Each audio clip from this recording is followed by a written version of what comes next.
राम राम किसान मित्रों, इस तरीके से खरपतवार नाशक छिड़काव के बाद आपकी भी फसल जल सकती है या फिर जली होगी। तो ऐसा क्या कारण है कि इस साल जो है ये समस्या काफ़ी ज़्यादा देखने के लिए मिल रही है।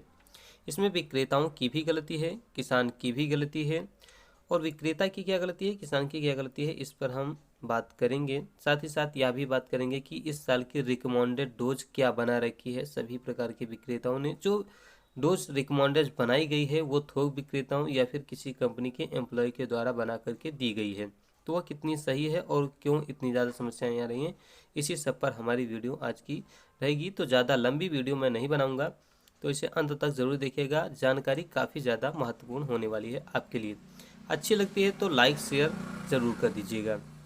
बात करते हैं इस तरीके की, अगर जलने की समस्याएं, तो इस साल जो रिकमेंडेड डोज है हमारी, जो किसी कंपनी के एम्प्लॉय ने या थोक विक्रेता ने बना करके दी है विक्रेताओं को, ये डोज है क्लोडिनोफाप्रोपार्जिल 15% WP 200 ग्राम, मेट्रीब्यूजन 70% WP 80 ग्राम, मेटसल्फोरान मिथाइल 20% WP 16 ग्राम, या फिर अगर मेट नहीं प्रयोग करवा रहे हैं तो 2,4-D सोडियम साल्ट 80% WP 250 ग्राम। ये 1 एकड़ की डोज है और ये इतनी तगड़ी डोज है कि अगर आपके एक गेहूं पर कम से कम 2 पौधे खरपतवार नहीं आ रहे हैं तो आपकी फसल जलेगी ही जलेगी।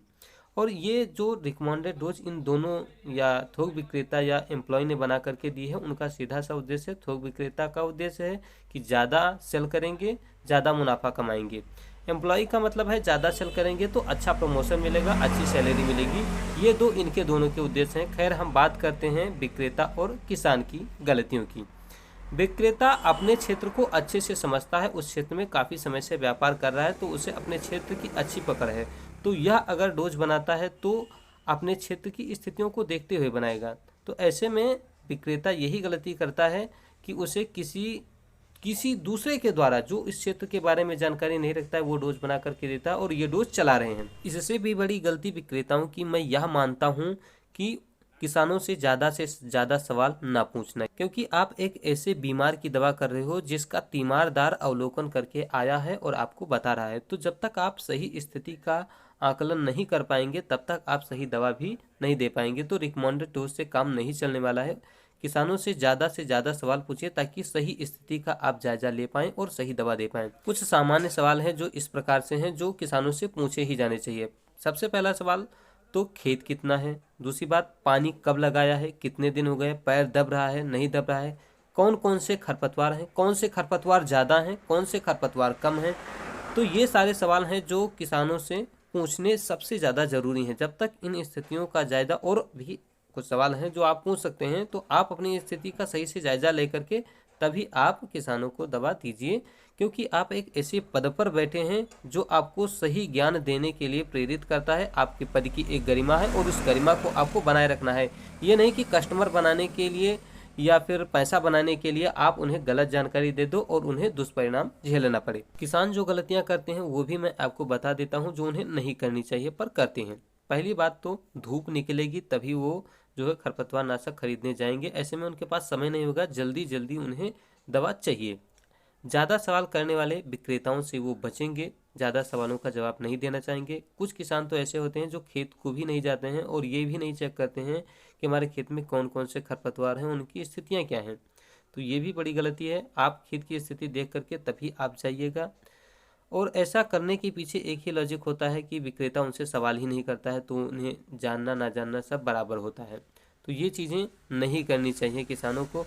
और दूसरी बात, किसान जो है वो अपने अनुभवी जो विक्रेता हैं या जो पुराने विक्रेता हैं उनके पास नहीं जाएगा। उनके पास ना जाने का एक ही कारण होता है कि उनके कर्जदार होंगे, बकायेदार होंगे, जो उन्हें देना नहीं चाहते हैं और इसीलिए वो वहाँ जाना भी नहीं चाहते हैं। ऐसे में वो जो नई नई दुकानें खुलती हैं उनके पास ज़्यादा जाना चाहते हैं, क्योंकि वहाँ से वो उधार भी ले सकते हैं और उनकी जो नॉलेज इतनी ज़्यादा नहीं है, जो रिकमेंडेड रेट है वो सीधे दे दी जाती है और उनसे ज़्यादा सवाल भी नहीं पूछा जाता है। तो ये सारी गलतियां हैं जो किसान कर रहे हैं और किसान को इन गलतियों से करने से बचना चाहिए। सभी किसान बंधुओं के लिए मेरे पास एक ही सलाह है कि अगर आप किसी विक्रेता से खरपतवार नाशक खरीदारी करने जा रहे हैं और आपसे वह यह 3 सवाल नहीं पूछ रहा है, तो आप वहाँ से खरपतवार नाशक की खरीदारी बिल्कुल से मत कीजिएगा। पहला तो खरपतवार कौन कौन से हैं, ये पहला सवाल होना चाहिए।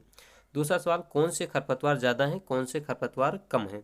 तीसरा सवाल होना चाहिए कि पानी आपने कब लगाया है, पैर दब रहा है या नहीं दब रहा है। अगर ये 3 सवाल पूछ रहा है तो आप वहाँ से जो है खरपतवार नाशक की खरीदारी कर सकते हैं। अगर आपने खेत बताया और सीधे उसने दवा दे दी तो आप वहाँ से खरीदारी करने से तो बिल्कुल से भी बचिएगा, क्योंकि वहाँ से आपको खरीदारी करने नहीं ही चाहिए, क्योंकि वहाँ पर रिकमेंडेड डोज ही चल रही है जो किसी ने बना दी है। और विक्रेताओं की वहाँ मैं बिल्कुल से भी गलती नहीं मानता हूँ। जब कोई किसान जा कर के कह देता है कि फला दवा मुझे दे दीजिए, मुझे इतने खेत में छिड़कनी है, तो वो भी दे करके मुक्त रहता है। तो ऐसे में मैं विक्रेता की कोई गलती यहाँ पर नहीं मानता हूँ, क्योंकि वो तो मेडिकल की तरह होगा कि हमें पैरासीटामोल चाहिए, बुखार है, तो उसने दे दिया, उससे इससे कोई मतलब नहीं। लेकिन जब डॉक्टर के पास जाओगे तो डॉक्टर की जिम्मेदारी होती है, वो आपसे सवाल पूछता है, उसके बाद में कभी भी पैरासीटामोल ही देगा, लेकिन उसके साथ में गैस की दवा है, एंटीबायोटिक है, वो आपको लगा करके तभी देगा, कम से कम तो 3 दवा देगा ही देगा बना करके। तो ऐसी ही स्थिति विक्रेता की भी पास होनी चाहिए, वो आपकी स्थिति का अच्छा जायजा ले तभी आपको दवा दे। तो ऐसे में मैं अब यही चाहूँगा कि जो किसान गलती कर रहे हैं वो किसान भी गलती करने से बचें, जो हमारे विक्रेता बंधु हैं वो जो गलतियां कर रहे हैं उनसे अब बचें, जिससे कि हमारे किसान जो हैं उनकी फसलें बर्बाद ना हो, ना जलें। क्योंकि जो फसलें जलती हैं वो ऑटोमेटिक सही हो जाती हैं, हम सभी जानते हैं। कुछ किसान ज़्यादा परेशान भी होते हैं, कुछ अन्य जो दवाइयाँ आती हैं उनका भी प्रयोग करना पड़ जाता है, लेकिन जितने भी दिन जल जाता है तो 15 से 20 दिन हमारी जो फसल है उसकी बढ़वार पर, उसके उत्पादन पर बहुत ज़्यादा प्रभाव पड़ता है। ऐसे में जो विक्रेता गलती कर रहे हैं वो ना करें, जो किसान गलती कर रहे हैं वो भी ना करें तो ज़्यादा बेहतर होगा। तो आज की वीडियो में बस इतना ही। मिलता हूँ मैं आपको अगली वीडियो में और जानकारी लेकर के। और अगर आप चैनल पर नए हो या अभी तक सब्सक्राइब नहीं किया तो फटाक से सब्सक्राइब कर लीजिए, ताकि फटाक से आपको वीडियो की जानकारी मिल जाए करे जैसे ही मैं वीडियो को अपलोड करूं। तो मिलता हूं एक और नई जानकारी के साथ जो लाएगी आपके खेतों में हरियाली, देगी आपको खुशहाली। जय जवान जय किसान।